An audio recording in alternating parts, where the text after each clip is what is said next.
Hi, I'm Tim Clark, and I hope you enjoy the video that you're about to watch. If so, please let me know by clicking the subscribe button.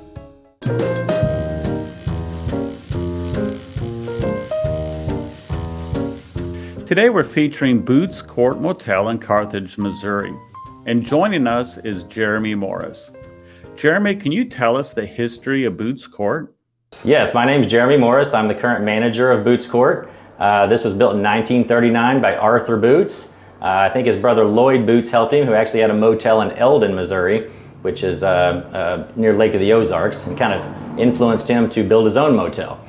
This actually originally started out as a gas station. There's actually some pump, you can see in the concrete where the pump was, and he decided, well, I need to start needing to add rooms for people to stay. So he started adding rooms behind. Like I said, the streamlined modern style, which is curves between Art Deco and World War II, basically, is that style. Real simple lines, real streamlined. And so each of the two rooms back here per bay actually had a historic carport. So you could pull your car right in the 1940s. And so he added the first 8 rooms in 39, and then later they sold to another family called the Neelys, and they added the rooms in the back in 1946. The back rooms were added because after the war, people needed to travel with families now. They were traveling with larger groups, so they need larger rooms. So the first 8 rooms are just single queen beds, and in the back they were double queen. So how does this motel fit in the Route 66 timeline? Yes, so the Boots Motel is one of the oldest motels on the route in the entire 2,500 miles. So as far as my research, the Rockwood Court in Springfield is the oldest in 1929. The Wagon Wheel up in Cuba, Missouri, is just a few months older than us in 1938. And then we came about in 1939. We're the 3rd oldest as far as I can understand. And the 4th oldest, of course, is the famous Blue Swallow in Tucumcari, New Mexico, which is a few months behind us. Well, Jeremy, tell us about your customers. Where do they come from? Yes, so we get customers from all over the world. We have regulars that return. So Dale Butel from Australia, he'll bring his New Zealanders and his Australians through here twice a year. They rent out the entire place. We'll have Norwegian bikers, and they'll rent out the entire place. We have some German tour groups that come through. So our fan base is worldwide. So yeah, we offer kind of a unique experience in between Springfield and Tulsa. We're really the only place to stop that's an historic motel. There's a few Airbnbs, but if you want the historic 66 motel experience, this is the one. We still offer a radio in every room like they did in the 1940s. There's no TVs, no appliances here. It's a different experience. So we're fully air conditioned and heated, and we also have Wi-Fi. We're not total barbarians, but we don't have the coffee makers or the appliances yet. It's all smoke-free, pet-free rooms.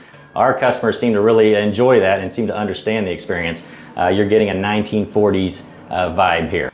We will be opening the visitor center next door in the old Sinclair gas station here probably in 2 months. That'll be for refreshments, information, that'll be check-in, and that'll be also where you can buy a bunch of wonderful merchandise. We'll have an entire shop stocked there. It's actually going to be kind of a one-stop for Carthage. So you'll be able to buy local art, local items. Now, I understand there's been several celebrities that have stayed at Boots in the past. Is that correct? One interesting thing about this place is that Clark Gable stayed here. We have this documented twice, actually. In 1942, he came through and he was selling war bonds, and he stayed in room 6, so that's one of our most popular rooms to stay in now. He came back in 47 when we added the addition. He was just visiting a friend then.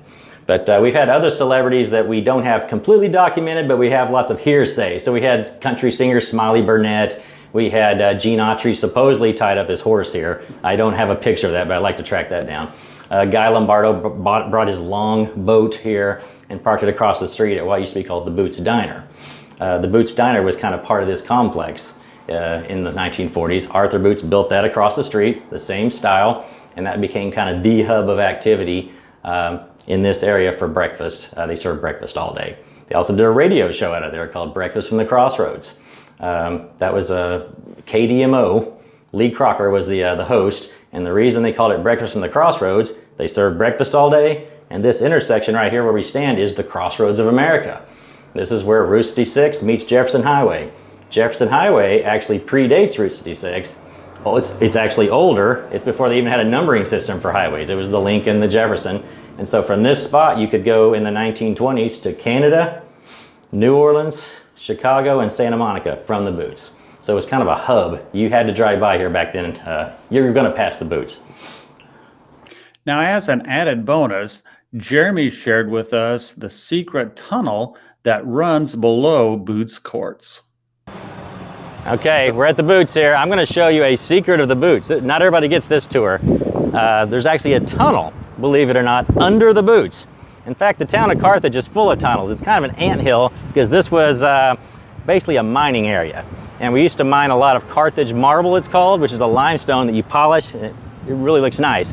The entire courthouse there is made of Carthage marble, but it comes from beneath our feet. So I'm going to take you on another tunnel where there is some Carthage marble. So we're heading to the back rooms here, the new addition. And I'm going to take you in the basement.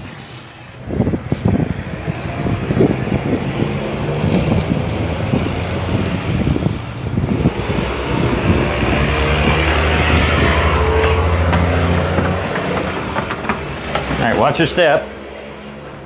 So the basement is basically where we do the laundry and kind of the guts of the operation here. As you can see, our housekeeper just threw some laundry down. Move that out of the way. But there's one area that's really interesting, and it's this room here. And we call it a storm shelter now. It's also where we kind of have our pipes and our, the electrical to our rooms. But in the 40s, Arthur Boots had a different idea. He wanted air conditioning. Well, guess what? He didn't know how to do that, so he created a tunnel that he thought he would cool the air down here and just fan it in the rooms. It didn't work, but we got a cool tunnel out of it. So this, and we've actually used it as a storm shelter before for a tornado.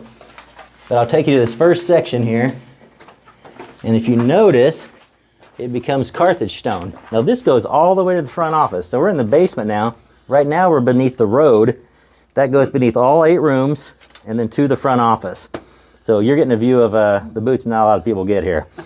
But you see the Carthage rock here. That's unpolished, of course. That's what made Carthage famous. You see that rock in the Washington Monument. You see it all over Jefferson City. If you go to Grand Street over here by the historic courthouse, which is one of the most beautiful courthouses in the country, second most photographed building in the state behind the St. Louis Arch, you'll see a row of houses made out of this rock. That's Grand Street. And I think for like 1 year in 1900, that was the richest street in America. That's where all the mine owners lived. So that's what made us famous. Thanks, Jeremy. When you're traveling through Carthage, Missouri on Route 66, make a point of stopping by Boots Court Motel. Thank you for watching this video. I just love Route 66 and the era of Americana that Route 66 represents. Producing these videos is my way of giving back to Route 66 and to promote Route 66 to people not just in the United States, but to people all around the world. Now, if you enjoy watching these videos, please let me know by clicking the subscribe button. And if you want to be notified when new videos are posted, then just simply ring the bell.